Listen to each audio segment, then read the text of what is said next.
We have a double uploader today. In this episode, we talking Haas F1. An old scumbag is out and trying to make himself look like the victim, and a returning face is returning to Formula 1 and Haas F1 that should make for an interesting partnership.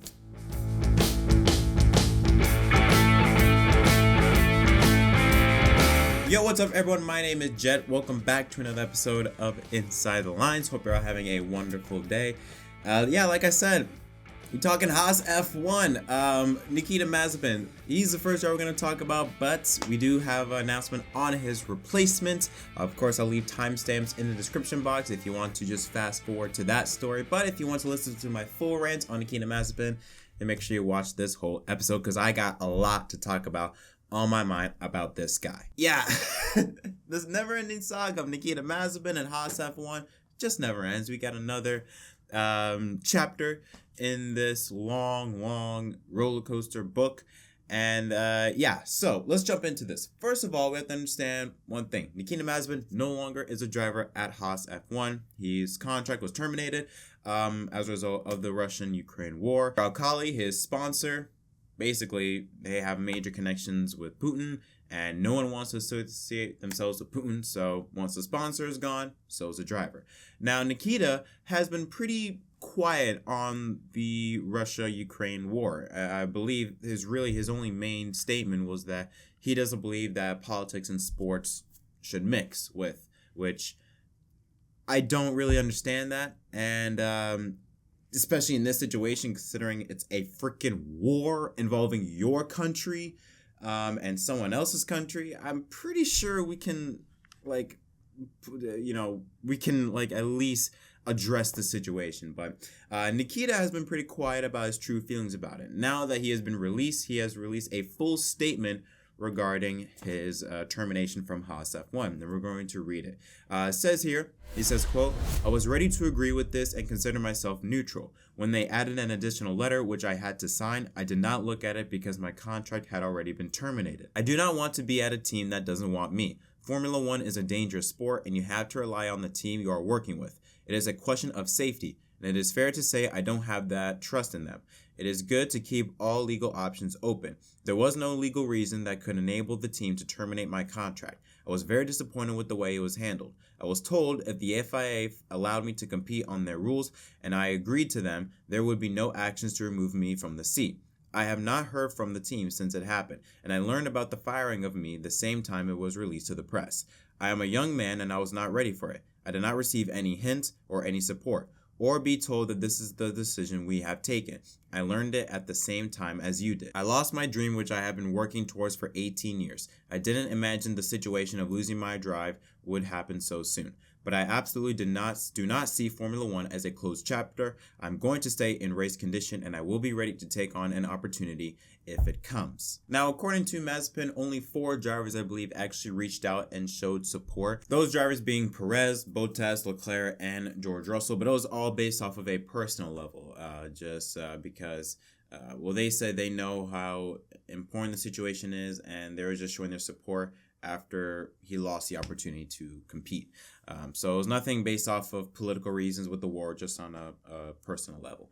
Now we're going to read a statement from his sponsor, his dad's company, Uralkali, because they also want to take action with Haas F1. We talked about with Mazepin, says the legal option is not out of the question. It could be a possibility, but Uralkali also wants to take action against Haas F1. They said Uralkali has been for many years contributing considerably towards global food security and providing significant assistance to a whole range of sports associations, organizations, and events both in Russia and abroad. The company views the team's decision as unreasonable and believes that sports should always be free of politics and pressure from external factors.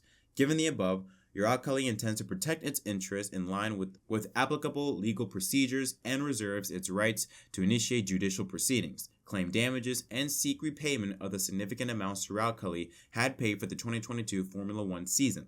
As most of the sponsorship's funding for the 22 season has already been transferred to Haas, and given that the team terminated the sponsorship agreement before the first race of the season, Haas has thus failed to perform its obligations to Uralkali for this season. Uralkali shall request the immediate reimbursement of the amounts received by Haas, the refund from Haas, and the remaining part of Uralkali's sponsor financing for 2022 will be used to establish the We Compete as One Athlete Support Foundation. So yeah, that We Compete as One Athletes Foundation is something that Mazepin and Uralkali are going to create, which basically helps athletes who have been blocked or basically just been disowned by everything for political reasons. Here's the main issue with this. Nikita, you cannot speak on this subject. You cannot. First of all, let's just get this out of the way. You are in a completely different situation compared to a Daniel Kvyat or any other Russian driver in the field, or in just racing or in sports in general. Here's the reason why. Your company has big ties to Putin. Your company, Uralkali, literally hired on the board of directors one of Putin's right-handed men. You have big connections to Putin. Your company does. Of course, in this time of society, no one wants to be even associated with Putin, not even within 10, 15 feet of Putin. So of course, when Putin decided to act like a complete C-word and just starts, hey, let's just kill people for no reason, of course, everyone's society is not going to want to work with Putin. And especially with Uralkali, who has major connections with Putin, it makes sense that Haas doesn't want to deal with y'all. Second, how does this affect you? Okay, that's your Uralkali's business. Well, what about you? Mazepin, Nikita, do you not understand that you did not get this right based off of talent, okay? You didn't get this right based off of merit. You didn't earn this right, okay? The only reason why you're even in position for this right is because of Uralkali. It's because of your dad's money. That's it. You're the literal definition of daddy's money. That is it. That's the only reason why you're even here, all right? If the sponsor's gone, so are you. They weren't, even if Uralkali was gone for different reasons, even if it had nothing to do with war, they would still take your ass out of that ride because that's the only reason why you're here. There are numerous drivers across the whole landscape of Formula One that are trying to compete or try to get into Formula One that have way more talent than you, both young and old. F2 world champion Oscar Piastri, who has no ride I should mention, deserves that ride more than you. Callum Aya, who I believe was a reserve driver for Haas, or at least was within that Haas factory, deserves that ride more than you. And Nico Hülkenberg, Kevin Magnussen, all those drivers, they deserve that ride more than you. Romain Grosjean deserves that ride more than you. There are so many drivers, I could go on and on and on and on, that deserve the ride more than you do. You are only in this position because of your dad's money. That's it. So I don't want to hear this sob story about how, oh, whoa, me, like they have no reason to get rid of me. They got a pretty damn good reason to get rid of y'all. I mean, first of all, you are horrible PR. Like, you are bad for PR regardless, based on your previous actions. I understand people can change. Therefore, I'm not going to really consider that. But I mean, what do you expect? Your company is heavily tied to Putin, and Putin's acting like a complete asshat right now, doing all this crap. Of course, no one's going to want to work with anyone that's even associated with Putin. And the fact that you're only here because of your dad's money, and your dad's money is heavily associated with Putin, it makes sense that you get sacked. It makes sense. It's one thing if you had no connection with Putin and you were just a person that happens to be Russian. Then I would understand. But Nikita, you are not one of those people. Okay? Everyone knew from the moment this happened, this whole fiasco started with, well, I shouldn't say fiasco, this whole war started with Ukraine and Russia, that it would be affected worldwide. In sports, entertainment, music, it'd be affected everywhere, including you. Because your sponsor is so heavily tied to Putin, we knew that once Haas is done with your sponsor, it's done with you. So I am sick and tired of this ignorance, and you want to create this company, and we compete as one as, oh, I want to create a foundation to help athletes, being blocked for political reasons. First of all, are we really bringing politics into this? Keep politics out of sports. We hear this crap we hear in America, especially when NASCAR, we'll use NASCAR as an example with the Confederate flag, like, oh, keep politics out, Certain things it's just based off of moral ethics. This is one of them with this war. This has nothing to do with politics or being political. This just being just a decent person. The fact that you didn't outright say at the beginning, I condemn this war. I am not for this war. This war is stupid. You just said, oh, we need to keep politics and sports aside. Bull crap. I'm sorry. I don't want to be ranting this much, but I am just sick. I'm sick and tired of him. His ignorance, that he thinks that he's just an innocent victim. You know, it's like, dude, the writing was on the wall. Connection, all to Putin. You may not be directly associated with Putin, Nikita, but your company is, your dad is, and if your dad's sponsoring you, well, if he's gone, unfortunately, so are you. That's life. It's unfortunate, but to act like you're some victim, that like, oh, whoa, me, you know, like Haas is out to get to me for no reason. Shut up.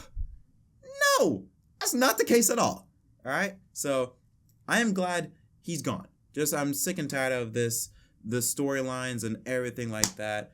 And hopefully we can move on from this, which since he's fired or he's now gone from Haas and Uralkali is gone from Haas, I'm glad that we can finally put this story to rest. Anyways, I do apologize for my rant. God, this guy pisses me off. But before I end this off, I just want to say this. To the people there that are saying, well, what can he do? Like, he can't go up against the president, you know, like he can't do that. He's just a driver. Daniel Kvyat, a Russian driver, condemned the war. If he can do it, why can't Mazepin do it? And if you say, oh, because he's heavily tied to Putin, still, it should be based off of more ethics. But just when a guy is doing unlawful things like this, heinous acts like this, I don't care how associated you are. I don't care if he's your brother. I don't care if he gave you a kidney to save your life when you were 10 years old. If he's doing crap like this, you call him out. I'm